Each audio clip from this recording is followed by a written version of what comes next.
You've tuned in to New Health Radio on KMUZ 88.5 FM.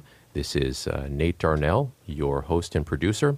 And today in studio, I'm both privileged and blessed to have Liz Rogers, who is a filmmaker, in studio today. I'm very honored. Thank you for having me. Well, I think it's amazing based on everything that's happening in the world today, Liz, that we just crossed paths, the right place at the right time to get you in studio. So, Liz, you recently produced a documentary with Kevin Flint entitled Hot Water. And this documentary uncovers a tremendous amount of information about the nuclear industry, U.S. politics, and our health. Is this documentary currently in theaters? If not, what's the release date? Right now, the film is in festival mode. Right now, we're doing a lot of film festivals and some individual and private screenings for nonprofits. We have just signed a distribution agreement, which means it will be in theaters early next year. And we're hoping to tie the premiere of the film in theaters with the anniversary of the disaster at Fukushima. So I'm going to say, hopefully, March the 11th of 2014. So we're really about 6 months ahead of the curve than what we're talking about today with regard to what the rest of the nation. So those people that are really listening right now, that's amazing. Yes. So is it planned for DVD release once it comes out and so people can buy it? Absolutely. It'll be released on DVD, and then, of course, not long after that, it will be available on Netflix and all of the streaming internet streaming opportunities, so Amazon you and I Netflix know, being kind of pseudo-techies, that everything's going away from DVD into the new. Exactly. Well, great. So, again, I'm amazed that you're in studio today, and I'd like to follow, as you alluded to, we're on the West Coast, and we've been wrestling with Fukushima, information about that, and so I'd like to kind of follow this particular track as we go through our discussion over the next hour. I'd like to address the documentary Hot Water. I'd like to find out how you really became involved in that and what your kind of driving force was behind doing all the investigative research, because that's not normal, Liz. I mean, people, are largely ambivalent, and to have someone just pick up that baton and run with it, there's something that's fueling you, and I want to figure out what that is. And then also I'd like to address Fukushima and perhaps discover, some more accurate information, facts, and figures surrounding the crisis than mainstream media may be presenting to us, so that we can properly inform residents living in both the Pacific Northwest and in the Southwest about those potential health hazards and what they may be facing. Lastly, I would like to talk about what options we have to protect our health and the health of our loved ones. Wonderful. Wonderful. All of those are exactly what we need to be talking about. Well, that was my hope. So why don't we get started just by, a little bit about you, because it's my understanding that you're not new to Salem. You're actually yeah. I'm a graduate of Salem Academy. That was many, many years ago, unfortunately. But it was a long time ago, 1971. I graduated from Salem Academy when the school was still up on the west side. So Salem is very dear to my heart. And I have family here, and we recently bought a home here. And hopefully we'll be relocating up here from Southern California sometime soon. We have a beautiful place out in the country out here, so I'm very excited about it. Well, it would be amazing to have you back in town. Aside from that, my gosh, I started my career in the entertainment industry in Salem. I started in radio at KSLM in 1980. Back then, we had KSLM AM and KSKD FM, and I started then, and that kind of planted the seed. Beyond that, I ended my career at Warner Brothers Studios in Burbank. And the seed was planted for doing documentary films early on, telling stories that matter. I had the opportunity to be involved in a lot of different film productions that are fictional, narrative stories.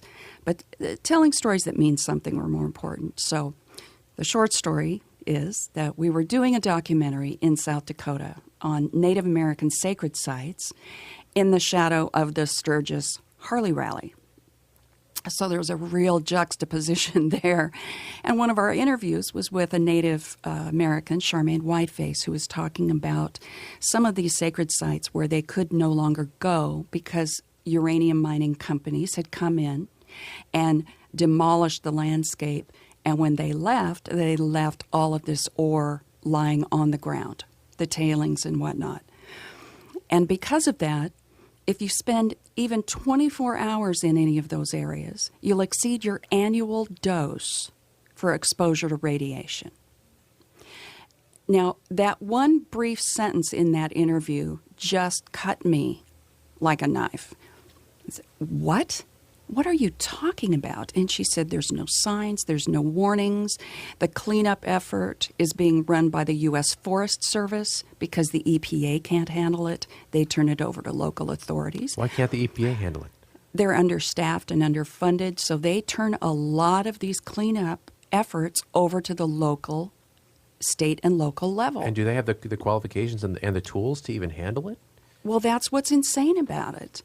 I mean, when I think about cleaning up a nuclear accident or cleaning up a uranium tailings pile, the Forest Service, I mean, that is not the first person I think of for cleaning up this kind of a mess. So all of these things started to just register and resonate in my mind, and I thought, okay, I've got to start researching this further. So I put together a segment for that film about this particular issue as it related to the Native Americans and quickly realized there's just no way. I've got to go back and do a whole film just on that issue, which we did a year later.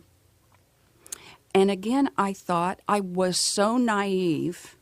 I was so green. I glowed in the dark. And I thought it was just limited to that one area. But once I started researching it and we got our filming done and realized it's all over the country, it's everywhere. So 4 years later, we had covered 10 states and most of the western United States, and there are just thousands of areas that we weren't even able to touch in this film. So, and during that 4 years, my husband and I lost a couple of very close family members to cancer, and realizing how horrific these contaminants are and the kinds of cancers that they cause in children and young people in particular, fueled that fire. And once I got started, there was no going back.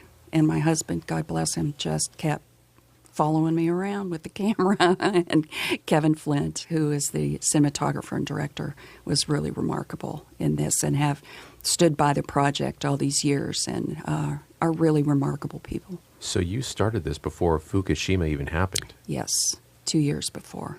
Wow. Right. And we really were just initially concentrating on the water supply, because these mill tailings, when uranium is mined, the mining companies have several different methods. There's open pit mining, there's tunnel type drilled mining, there's brachiopipe mining, and there's in situ leach mining. And many of these mining processes infiltrate the water system. What people don't understand is that once these elements are released into the water supply, you can't get it out. And alpha radiation in particular is transportable through water. And once it's in your water and it gets into your system, alpha radiation doesn't go away. It's a cumulative effect. So it will impact your kidneys, your lungs, your stomach, your throat, your thyroid, pancreas. All of your filter systems are going to be impacted. If it's in your water and you shower and you breathe the mist, it's in your lungs. Well, and your skin absorbs too. Well, your skin is a pretty effective barrier for alpha radiation. Okay.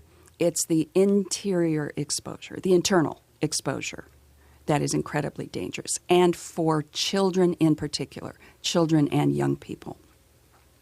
It alters DNA. It causes leukemia. there are people in that South Dakota area and in many, many other areas who are in the same situation, where the rates of cancer are many hundreds of multiples over the national averages for very rare brain tumors, for diabetes, for leukemia in these babies, in these little children. Are these largely restricted to the Indian reservations, or it just happened to be in that area that you investigated 5 years ago? I'm curious to find out if they're being leveraged because maybe there is a restrictive law that prohibits this kind of negative information from being published or talked about because they have that really tight culture. There is, when we started, we were concentrating to a great degree on the Native American population until we found out how far-reaching it was. And then we realized that we didn't want to just restrict it to that we needed to let everyone know that we're exposed. And I'll give you a brief rundown on the situation at Moab, Utah, where the mining company, Atlas Mining Company, who mined there, left 16 million tons of radioactive waste lying on the banks of the Colorado River. 16 million tons. 16 million tons. Now, for your listeners, if you go to Google Earth and you Google Moab, Utah, you will see the Colorado River as it curves at the end of that valley. And on the opposite side of the river from that town, you can see the pile. You can see this horrific pile of waste, and it's been there for over 50 years. So does it just flow downstream? Leaching into the water supply every day, hundreds of thousands of gallons every day, because the river runs through that pile. It's an unlined containment. There's no liner. And the department, the Water Management Department in Southern California, does know about it. They have measured increasing levels of radioactivity in the water at Lake Havasu intake.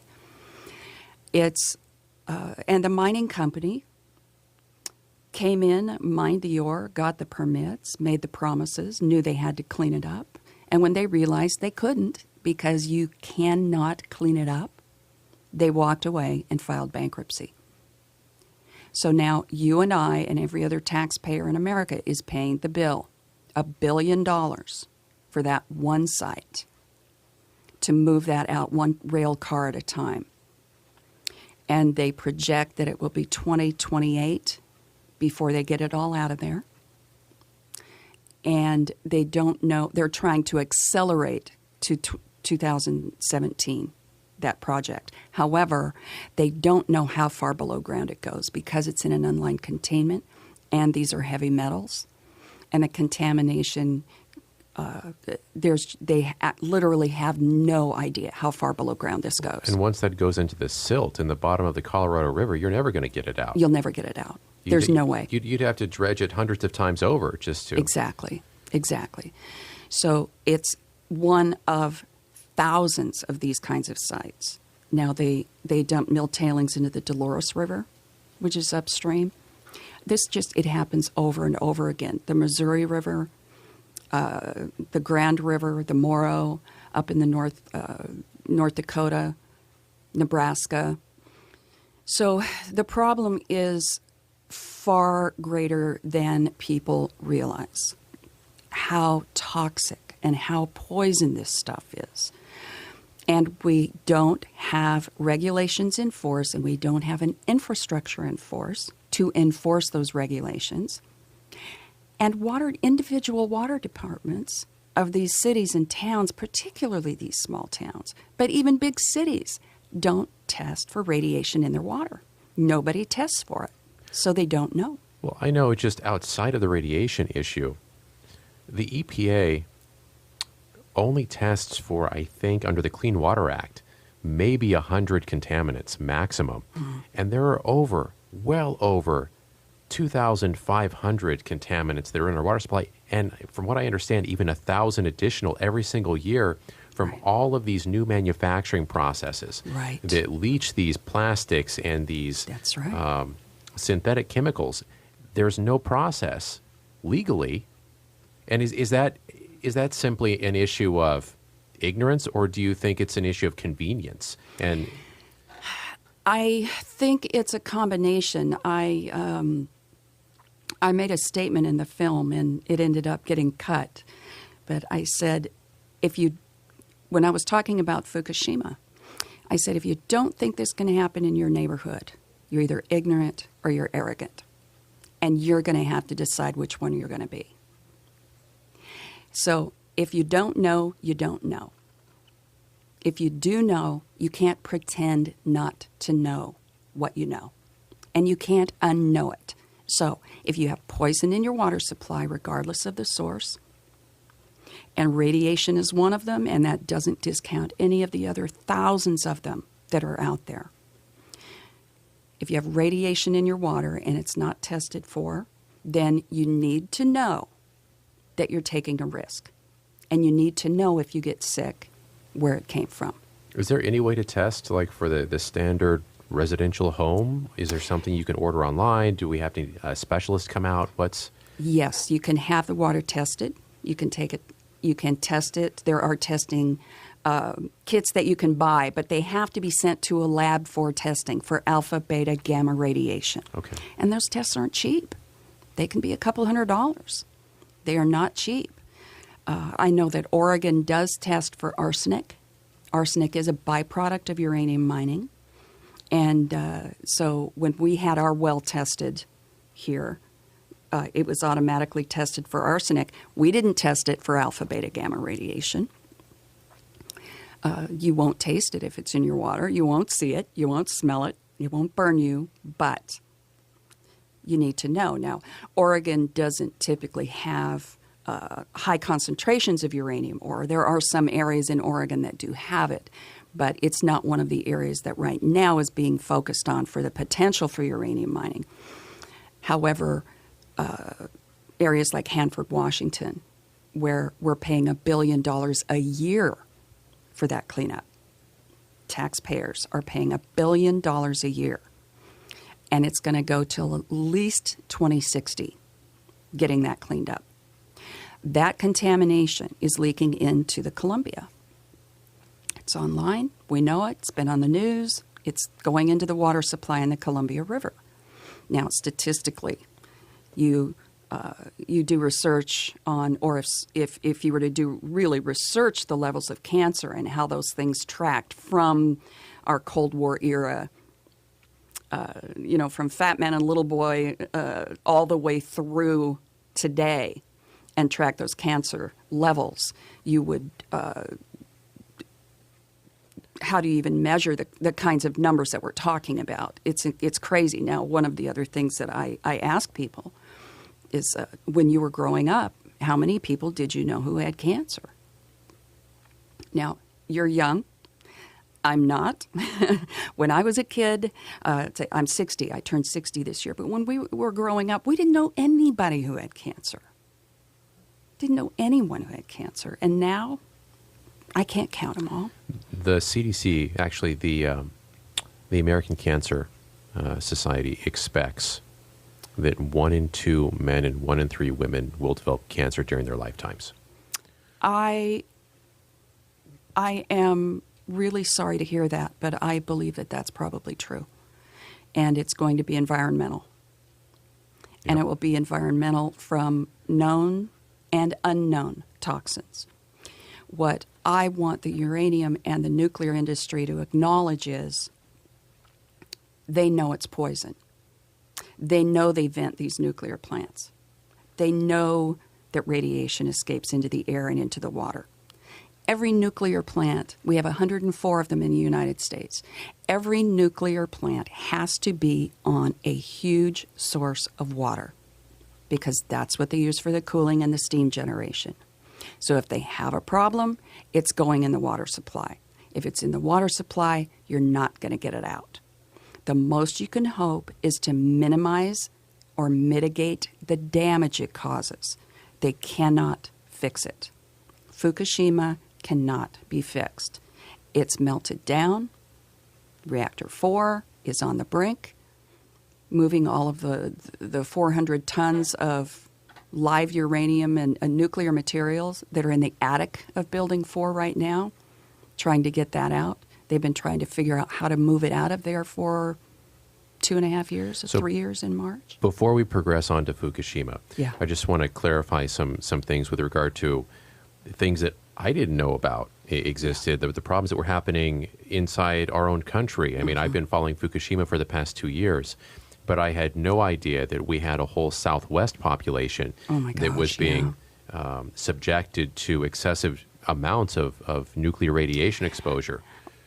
Right, and I didn't answer your previous question about Native Americans in the American Southwest and in the American West. Well, and the reason that I ask is because what I found is really interesting is working with a diabetic organization as a research analyst, and that's why I'm privy to some of this information. Of course, diabetes is an epidemic among the Native Americans, then it has to do a lot with their genetic makeup. And then the American diet, which in many ways we forced upon them by taking away their tribal lands where they could have maintained their natural diet. Right. But oftentimes it seems that these legal regulations that we put in place have been put in place to take advantage of our native populations. And it unfortunately, it seems that, they are still being taken advantage of. So, and even within our own FDA regulations, it's interesting that according to government law, the U.S. government has no right to exercise anything within the borders of Native American tribal land, with the exception of the FDA. The FDA is the only government agency that has overriding authority. So it just seems really interesting to me. I mean, I've seen the politics with Big Pharma. I've experienced the politics with Big Pharma. I've experienced the politics with the AMA. Even when we have mounds and mounds and mounds of scientific evidence saying, look, this natural substance has these amazingly therapeutic benefits on human physiology, yet it can't be marketed, because of rules and regulations. But we can have a drug that has all kinds of side effects and will likely kill you anyway. It will just take longer to do it while you're taking it. That's right. And genetically modified organisms in our food. One of the films that Elizabeth Kucinich and I worked on together was the new film on GMOs, GMO OMG, which is easily a subject for another hour or two show.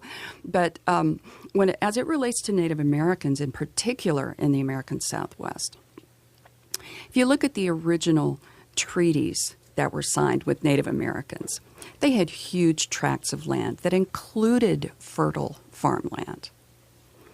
But as the U.S. choked in more and more and restricted and cut those territories more and more, the Pine Ridge Reservation, if your listeners, if you have the opportunity to go and see what life is like on that reservation, I have been to China, I've been to Vietnam, I have been to Cuba, I've been to half a dozen third world countries, and none of them compare to the type of life that these people live on that Pine Ridge Reservation. It's the Badlands. And they're carving out a life there. It's horrific. It's horrific. And they don't get fresh food there. There's 23,000 people on the reservation, and I think there's 2 grocery stores that might have a fresh produce department. But there's many marts that have nothing but processed corn syrup, genetically modified white flour food. I mean, it's which is exactly really what causes diabetes. Exactly. And this uranium as well, it's in their water. Now, we have in the film that one of the residents had their water checked coming out of their tap, and there's alpha radiation in their water. When I talked to the EPA about it, I went to Denver and interviewed a gentleman at the EPA and asked him about the cancer, and he looked at me right in the eye and said, "Prove it." Wow. Yeah. And I'd like to say I'm a lady, but I'm on the radio, and my mother's listening. So I won't repeat what I said back to him, but I was pretty shocked. Prove it. That's what he said. Wow.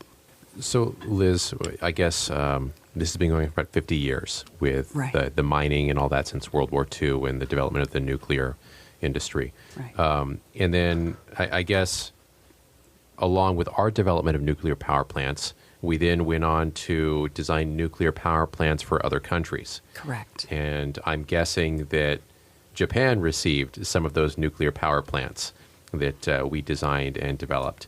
And I'd like to now start talking about Fukushima because during the first portion of the program, we alluded to the uranium mining that's impacting residents in the southwestern portion of the United States. And now on the Pacific North Coast or on Pacific Northwest, Right. where we are, we're now being exposed to potentially excessive amounts of radiation from the Fukushima nuclear power plant disaster. That's right. And as an analytical type personality with a science background, I personally don't see any way that Fukushima is going to be handled in a way that's not going to have a negative impact on our health Right.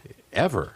Ever. Right. You know, I think as you alluded to earlier, at this point, it's really a matter of simply mitigating the damage, Right. you know, and how can we do that most effectively? But it seems to me that like everything occurring at Fukushima right now is 100% experimental. You know, right. this was a meltdown of unprecedented magnitude, Yes. and I don't see our domestic press or even global press addressing this topic effectively.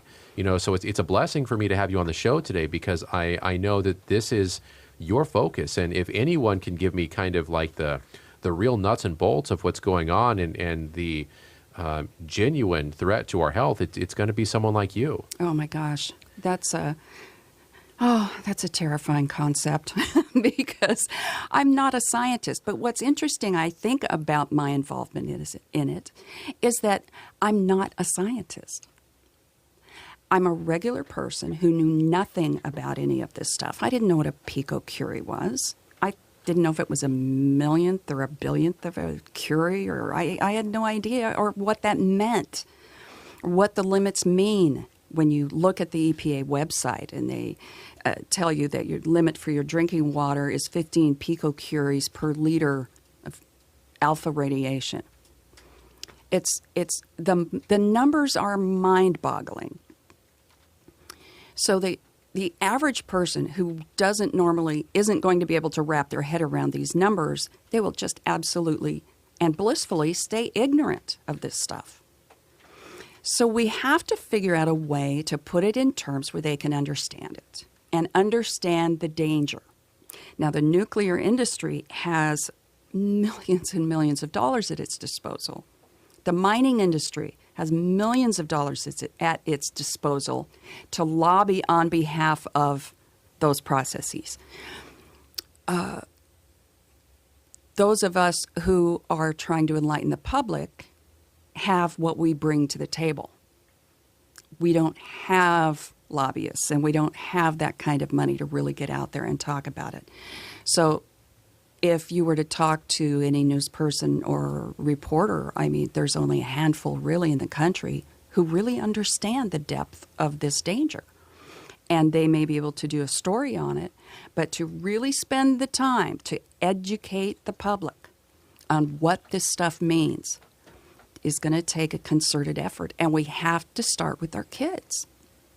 I tell my children and my grandchildren and now our great-grandchildren, you know, I was one of the hippies. We thought we were going to save the world in the 60s, okay? But we screwed this up. We let it happen. And you guys are the ones who are going to have to fix it because you're coming of age and you're voting, and you have to tell your representatives, no money, no subsidies for nuclear. I want sustainable, I want solar, I want wind, I want hydro, I want whatever it is. No more. No, no, no. Wow. Yeah. So with regard to the current crisis happening in Japan, Yeah. let's talk about that. Was 2.5 years ago? March 11th, Okay. 2011. So is it a year and a half? You know, March 11th? Yeah. Okay. So It's been 2 years. It'll Okay. be 3 years. right. In, Okay. So right now it seems like the public press is downplaying what's happening. At the same time, I'm getting these little snippets of independent reports that are coming in saying we now have cesium levels that are being released into the water that are 4 times what it was when it initially, occurred. Right. And this really isn't being talked about. And how is this affecting sea life? How is this coming to the Pacific Northwest via rain? Is it coming via seawater? Is it being picked up and then, rained also in Colorado? Are these things that you're familiar with?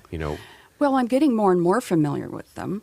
And again, at 60 years of age, trying to retain all of these numbers is more of a challenge than for you guys, you younger people. But the challenge is that even if a reporter did a really great job at doing a story on this, even if it was on CNN, if it was on local news, how many people are going to see it and how many people are going to absorb what 4 times the level of cesium means? Right. I can't tell you what it means because I don't remember off the top of my head.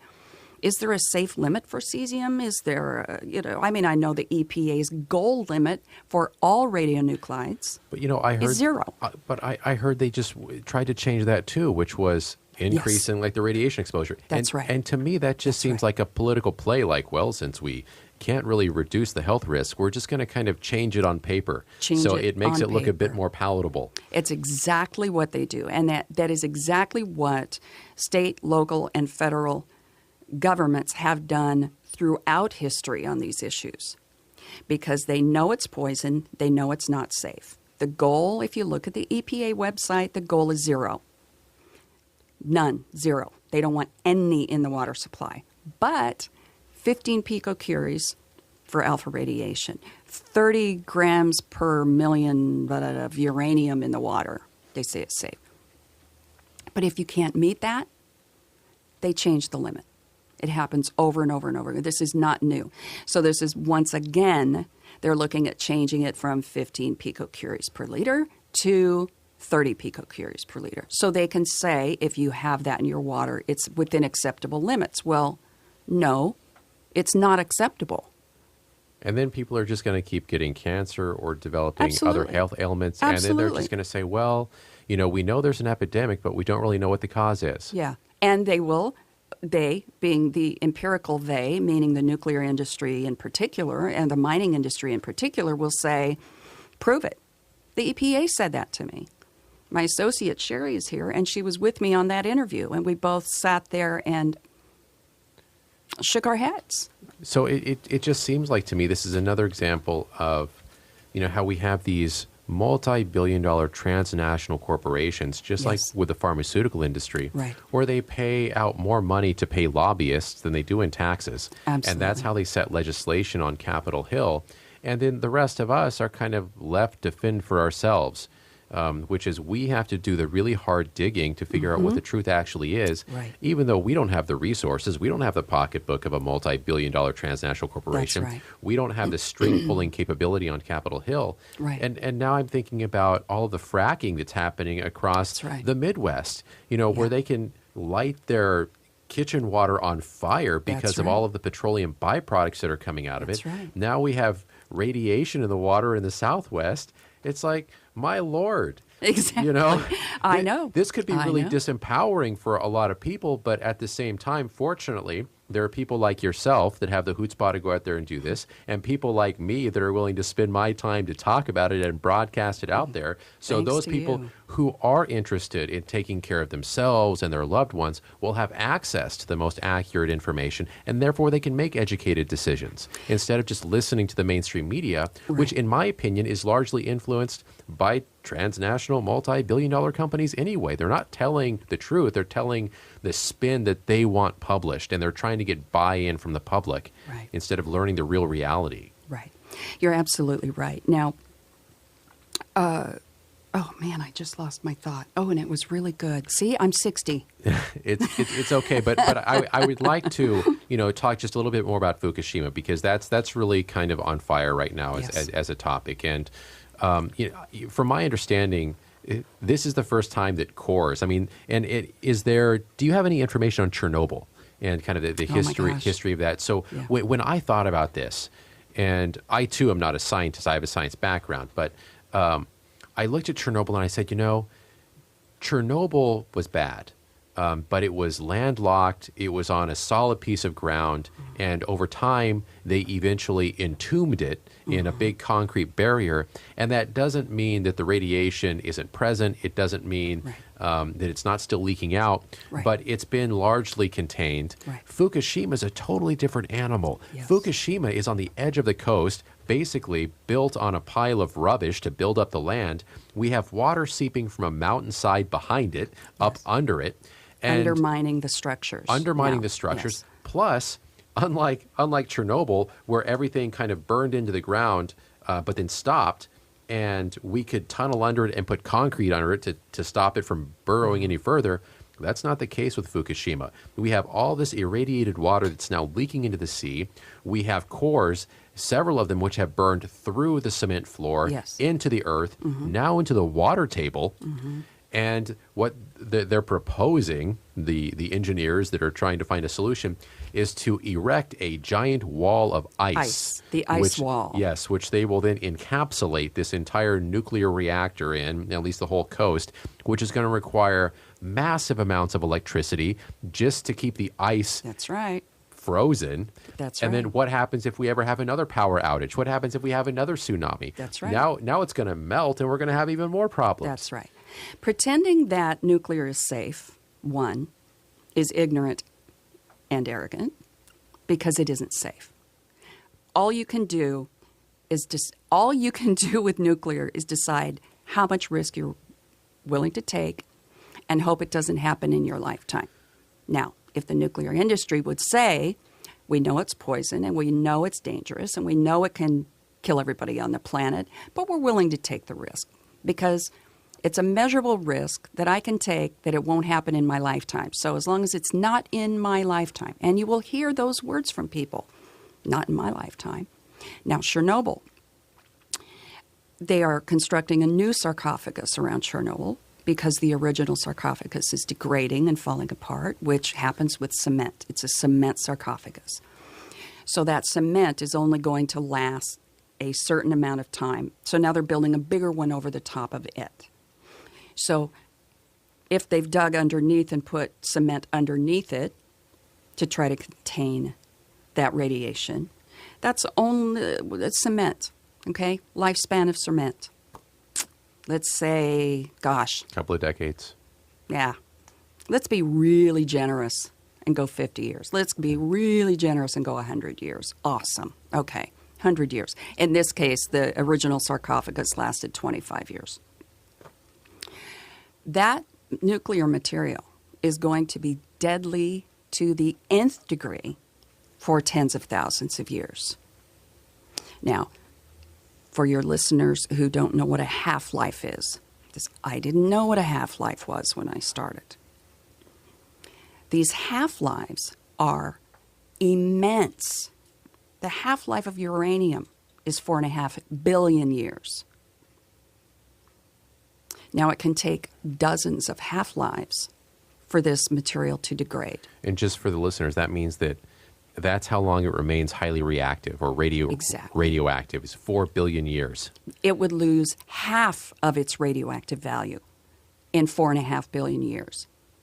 And then in the next 4.5 billion years, what's remaining would lose half of its radioactive properties. And then the quarter that's left in the next 4.5 billion years, you lose half of that. So does anybody know how old the Earth is? How many billions of years do we have to go before? Thank you. Thank you. Yeah.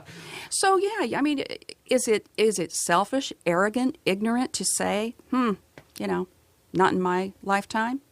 That's what you have to say. And if you're willing to say it, then own up to it and say it.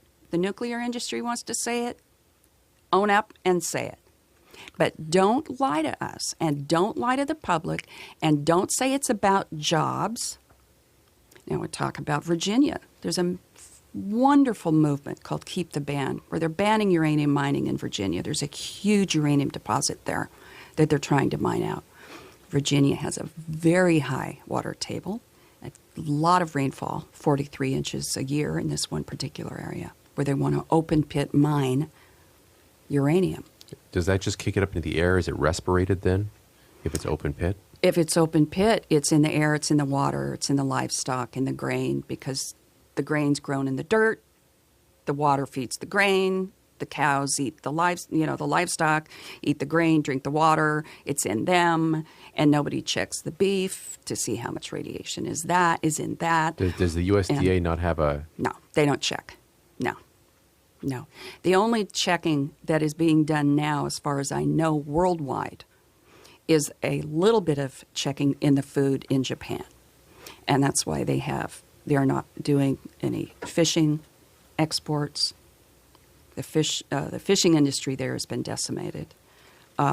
There's a big problem with the rice, with all of the other ag products that Japan produces.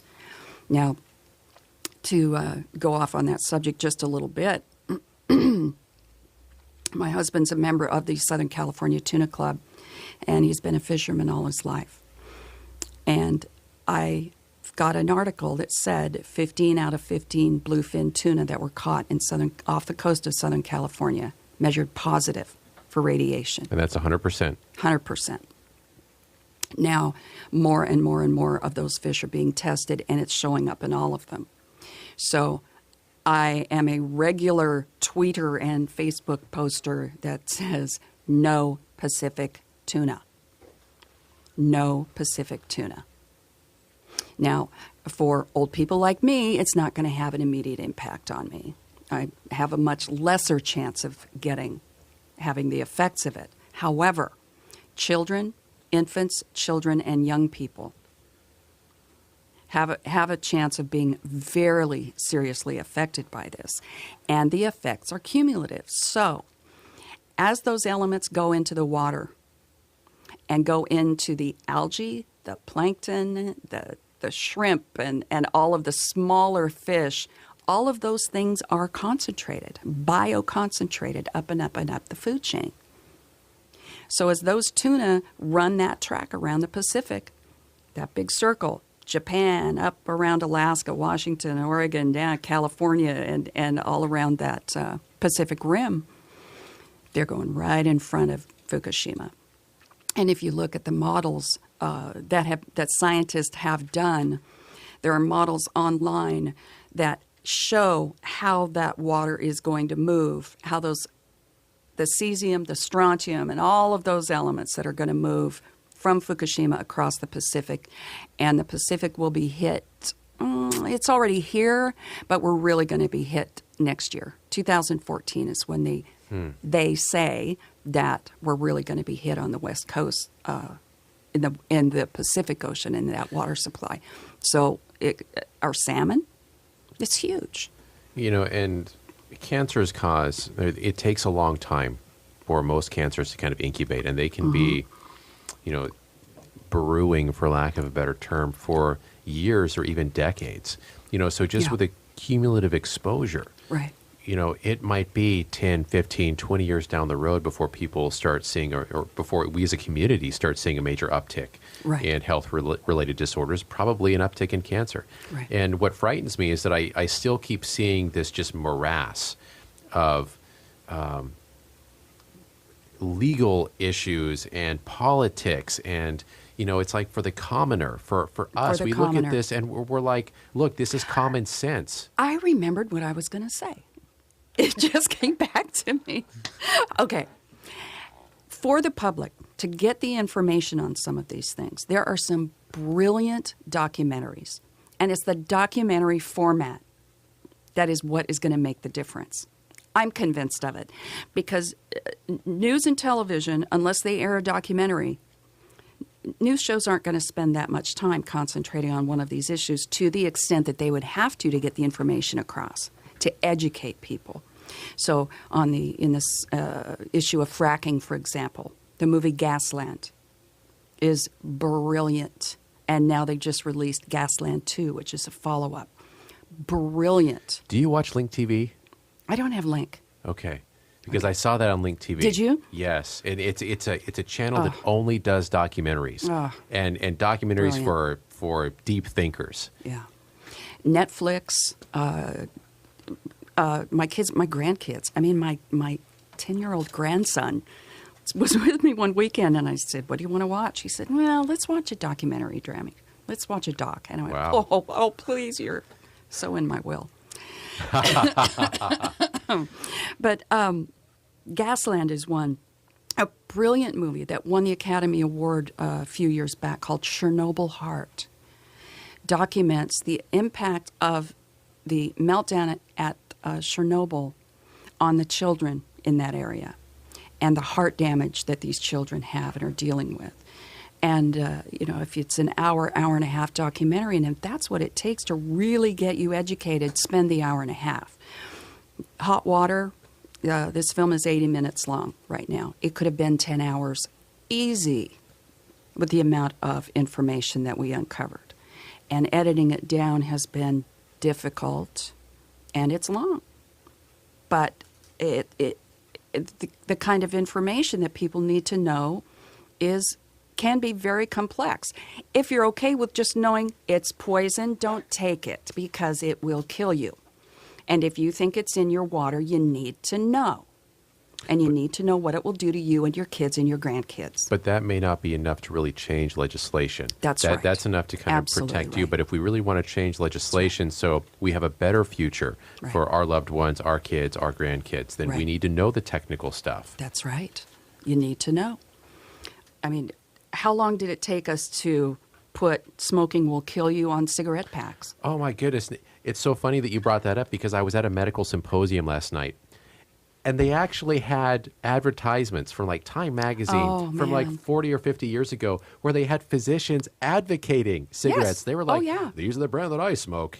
That's right. It's insane. Now, I have in the film, I have a lot of old civil defense footage. Duck and Cover, Bert the Turtle. I mean, I had one that it is not in this version of the film. It's a cold cream commercial from the 50s where the narrator says, "Busy you in and out of doors all day long. Imagine the amount of dirt that accumulates on your skin."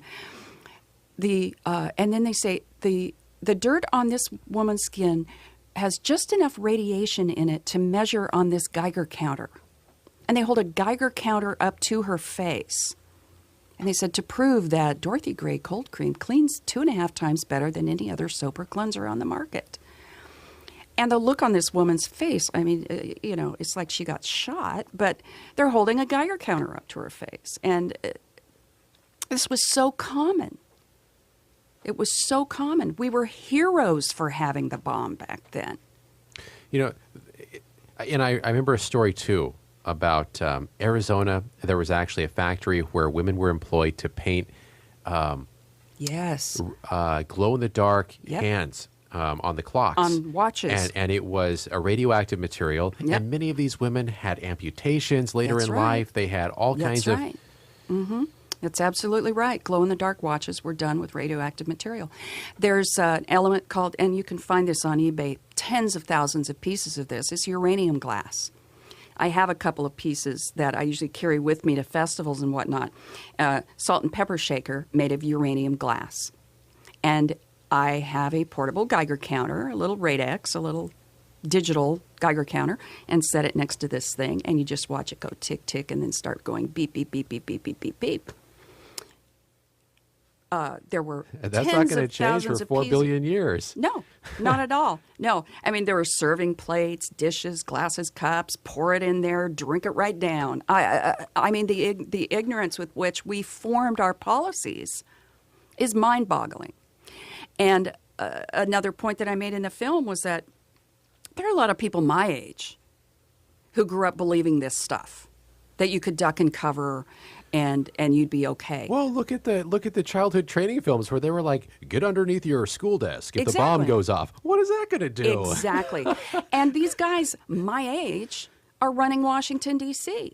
That's a frightening We're thought. in big trouble. I know. And I said that in the film. We are in big, big trouble. Now, my husband had the opportunity to go to the White House Christmas party this last year.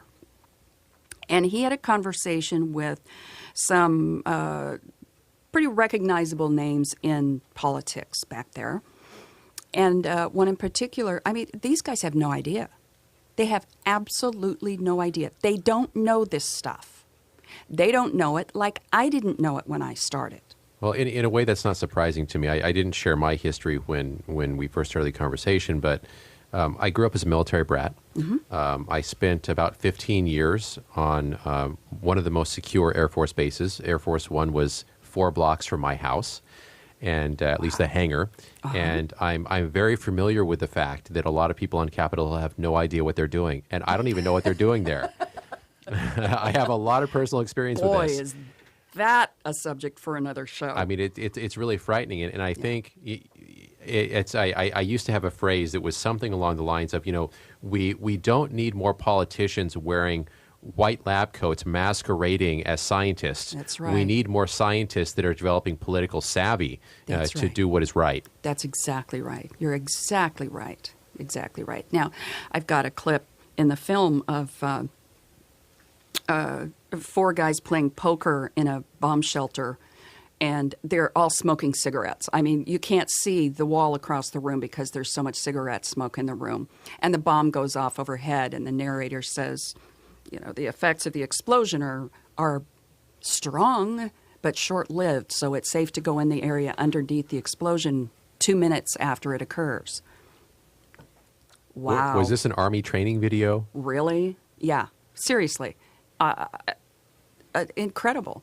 And there's another one that I cut from the film, but it talked about housekeeping, good housekeeping, and how if you're a good housekeeper, it would make your home less susceptible to the impact of a nuclear explosion because you wouldn't have so much stuff lying around that could be That almost just flammable. makes me want to kind of like break out and laugh right now because I'm looking at all of the, patriarchal politics and everything else right know. now that I'm thinking about. Like, just little Susie, just keep dusting away. Yeah, It'll be keep fine. the house clean. Oh, Yeah, my word. and you'll have a better chance of having your home survive a nuclear atomic blast. Wow. So, yeah. So with Yeah. that said, we're going to start running short on time here, and I wanted to open up a little bit of dialogue about what we can do. I know Right. the long-term agenda is informing the community, making Right. sure that those specifically in the Southwest, Pacific Northwest know exactly what we're facing right now, then beginning to educate the population so we can start moving towards better regulation, impacting legislation. But that's going to take years. Just And like enforcing the regulations we have, which are lame at best. Right. Enforcing this stuff. Education and enforcement of these regulations. And we, the people, have to force that to happen with our representatives, period. And we have to be educated, and we have to educate them. So I hope that there's 100 films like mine that get done, and that every one of those films becomes a part of the education in our schools, that kids see this at a young age. So they can look at their parents like we looked at ours when we were teenagers and go, man, you guys are so out of it. What were you thinking? Like my kids say to me now. And I say, well, we weren't thinking at all. We were putting daisies in the, ends of rifles and, singing Beatles songs and completely ignoring what was going on at a deeper level.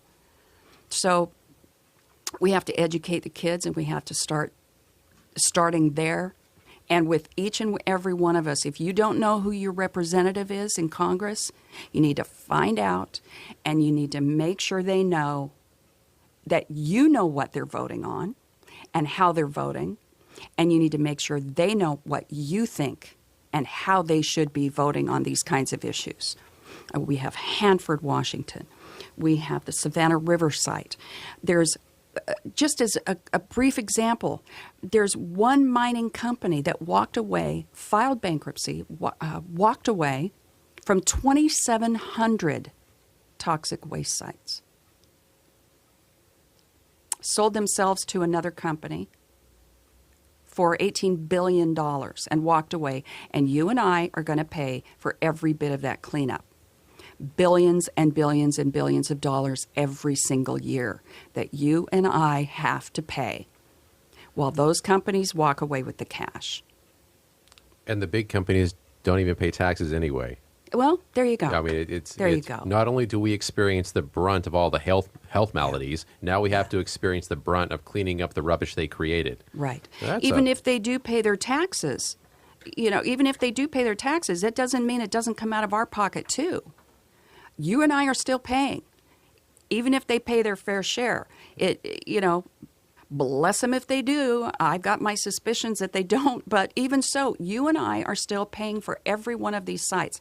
Thousands and thousands. One company alone has 2,700 toxic waste sites. Wow.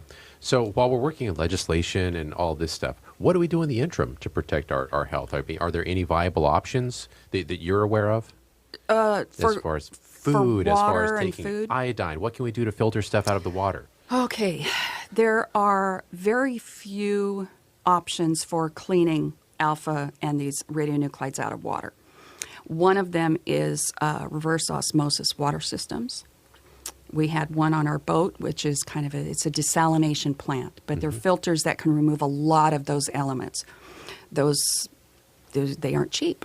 Right. And the average family would have a difficult time affording those. There's another one that they're working on that has a lime extraction, kind of a clay and lime extraction system that they're working on that will pull some of that out. But those filter very, very, very fine, so they can Yes. pull out all of these, very small metal particles, uranium particles, at least 90% or more of them. Correct. For example, the island of Catalina has their entire water system as one of these huge desalination plants, but it's going to be hard to move the rest of the country there to get their drinking water. Sure.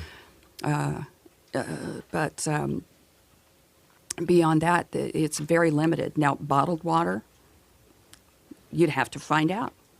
Does your bottled That's- water go through one of these systems? That's an Probably amazing not. point, though, because right. we already know that municipal water treatment plants, Yeah. number one, weren't designed to pull out synthetic pharmaceutical medication residues, That's which right. are now in our water supplies, which weren't Right. there 50, 60 years ago. Right. They obviously weren't designed to pull out radioactive material. Right. And bottled water companies, for those listeners that aren't aware of this, big bottling companies have bottling plants in every single state so that they don't have to adhere to federal legislation. Right. So they're just going to take the water out of the Colorado River, out of the Willamette River. That's right. They're going to do a pseudo purification process on it. Then they're going to put it in a bottle of plastic, which costs a lot of. Right. It produces a lot of toxic chemicals, costs a lot of energy to make, and Right. then they're going to sell it to you for a bunch of money, and they're going to make more money than they would even make on oil.